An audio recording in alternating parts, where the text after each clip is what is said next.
Bienvenidos and welcome to another episode of Spain on a Fork. Today we're going to grab some bag frozen peas, truly one of the most basic pantry staples out there.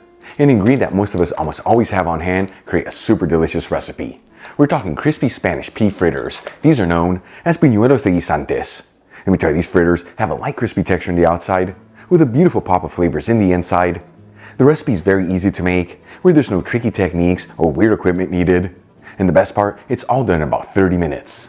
Folks, serve these fritters as a tapas appetizer or even as a side dish next to roasted potatoes and some grilled fish. Either way, it's the kind of food that with each bite, it's gonna fill you with so much goodness. All right, let's just dive right into this. I'm gonna fill the stock pot with some water. You wanna go to about the halfway point. Then we'll season generously with sea salt and heat it with a high heat. Once it comes to a boil, we'll add in a 1 pound bag of frozen peas, which is about 450 grams. And we're going to cook the peas between 2 to 3 minutes or until they're just tender. Important to not overcook the peas, otherwise they're going to end up with a mushy texture and they're going to lose their beautiful vibrant green color. After boiling the peas for about 3 minutes and they're just tender, once again you don't want to overboil them, we'll remove the stock pot from the heat and drain the peas into a colander and rinse them under some cold water. This is going to stop them from cooking. Then we'll shake off any of the excess water, transfer half of the peas into a large bowl, and using a potato masher or a large fork, we'll mash down on the peas until they're well mashed. For the next step, I'm going to add in half a cup of all-purpose flour into a separate large bowl, which is 60 grams, and 1 teaspoon of baking powder, which is 5 grams. And we'll whisk the ingredients together. Then we'll make a well in the middle, crack in 1 large egg, and whisk the egg. And then add in 1/3 cup of milk, which is 90 milliliters, and whisk everything together until you end up with a smooth batter. I'm using low fat, but you can also use full fat, non-fat, or even a plant-based milk.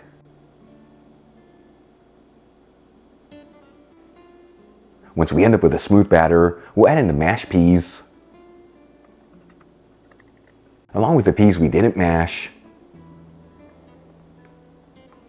1 small onion that's been finely chopped, 2 cloves of garlic that have been finely grated, 1/4 cup of grated cheese, which is 30 grams. I'm using a Spanish Manchego that's been aged for 6 months, but you can use whatever cheese you like. And 2 tablespoons of chopped parsley, which is 8 grams. Then we'll season with sea salt and freshly cracked black pepper. And we'll give it a mix until it's well mixed together.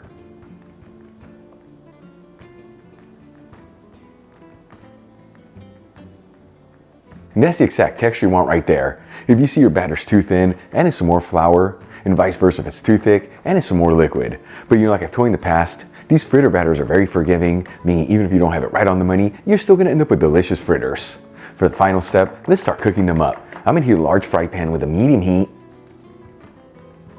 and add in 1/3 cup of sunflower oil, which is 90 milliliters. You can use other neutral oils here, such as peanut, grapeseed, or even canola oil. After a couple minutes and the oil's nice and hot, we'll start adding in spoonfuls of the batter. You want to make sure all the fritters are in a single layer and evenly spaced out, so cook this in batches to not overcrowd the pan. And we're going to go between 3 to 4 minutes per side here until those fritters are golden and crispy. And as you finish each batch, transfer the fritters into a dish with some paper towels. And we'll continue to cook the rest of our fritters in the exact same method.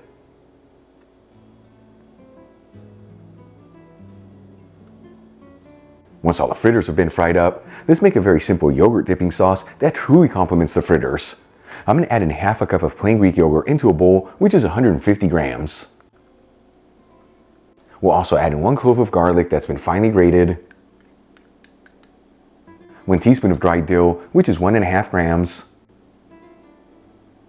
2 teaspoons of fresh lemon juice, which is 10 milliliters, and half a tablespoon of extra virgin olive oil, which is 8 milliliters. Then we'll season with sea salt and a generous portion of freshly cracked black pepper, and whisk it together until we end up with a beautiful creamy sauce. Then we'll transfer the yogurt dip into a serving dish and decorate the fritters around it.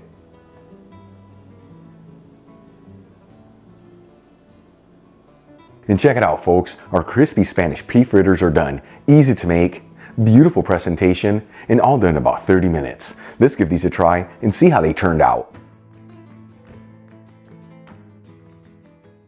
Once again, folks, Buñuelos de Guisantes. Look how delicious this looks. Can't wait to try it. Here we go.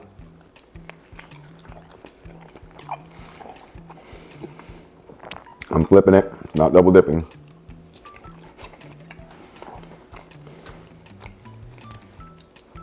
That right there is food for the soul. Such an exciting fritter. Got that light crispy texture on the outside, the inside so many great flavors with the peas really shining through, and that simple yogurt sauce rounds out for the perfect balance of goodness. Easy to make, simple ingredients, give it a try at home. Once again, it's a topless appetizer, or even as a side dish, next to some roasted potatoes and grilled fish. Either way, the kind of food that with each bite, it's gonna fill you with so much goodness. Really quick before I go, a shout out to a couple of my patrons, Leslie Tyson, Jordan Force, Kevin Rand, and Holly Parker. Again, guys, thank you so much for being patrons of Spain on a Fork. You know how much I appreciate you. Enjoyed today's video, hit that like button, leave me a comment below, and if you're not subscribed, don't forget to smash that subscribe button and click on the bell icon. That way you can get notified every time I release new content and to become a part of the Spain on a Fork family. Till the next time, hasta luego.